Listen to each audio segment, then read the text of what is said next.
अम्बेडकर जयंती के उपलक्ष्य में रखी गई आज की इस सभा की अध्यक्षता कर रहे भोलीराम जी, संचालनकर्ता तुलसीराम जी, कार्यक्रम के मुख्य अतिथि पूर्व शिक्षा मंत्री माननीय चंद्रशेखर साहब जी, कल्याणपुर के कर्मठ, संघर्षशील, कर्मठ और विकासशील विधायक माननीय मनोज कुमार यादव जी, नरकटिया के माननीय विधायक पूर्व कानून मंत्री डॉक्टर समीम साहब, हरसिद्धि के पूर्व विधायक राजेंद्र राम जी, मंच पर बैठे हुए सभी सम्मानित नेतागण, महिला की अध्यक्ष पूनम देवी जी, चकिया के चेयरमैन पवन सराफ जी और सामने उपस्थित सभी अभिभावक माता बहनों का मैं स्वागत करती हूँ, अभिनंदन करती हूँ। आप सबको जय हिंद।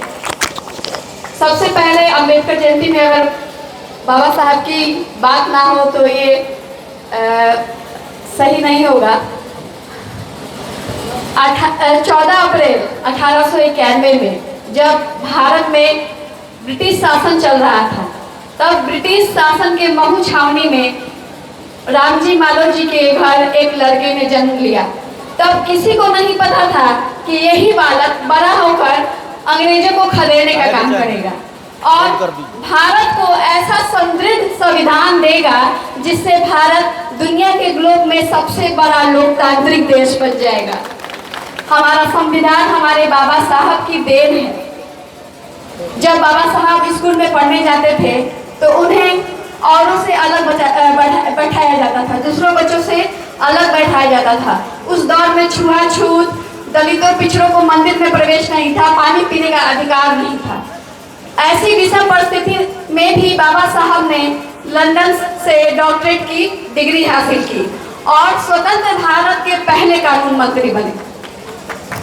आज आप सबों के बीच कोई महिला बोल पा रही है तो ये भी बाबा साहब की ही देन है, क्योंकि उन्होंने भारतीय संविधान में और महिलाओं के अधिकार में बहुत ही संघर्ष किया। वो जीवन भर दलितों के लिए, पिछड़ों के लिए संघर्ष करते रहे।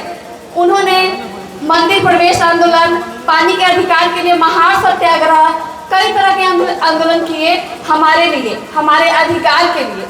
तो ये हम सबसे पहले उनके चरणों में नमन करते हैं, बाबा साहब के चरणों में नमन करते हैं। और मैं चाहती हूँ कि मंच के माध्यम से हम सभी संकल्प लें कि बाबा साहब के सिद्धांतों का अनुसरण करेंगे। यही हमारे लिए सच्ची श्रद्धांजलि होगी उनके लिए। और मैं पुनः यहाँ के माननीय विधायक मनोज कुमार यादव जी का तहे दिल से आभार प्रकट करती हूँ कि उन्होंने अपने प्रखंड में बाबा साहब की मूर्ति का जो काम किया है, वैसे दौर में जहाँ बाबा साहब की मूर्तियों को तोड़ा जा रहा है, उस दौर में उन्होंने मूर्ति का अनावरण का काम किया है। इसके लिए मैं दिल से धन्यवाद करती हूँ। धन्यवाद, आभार।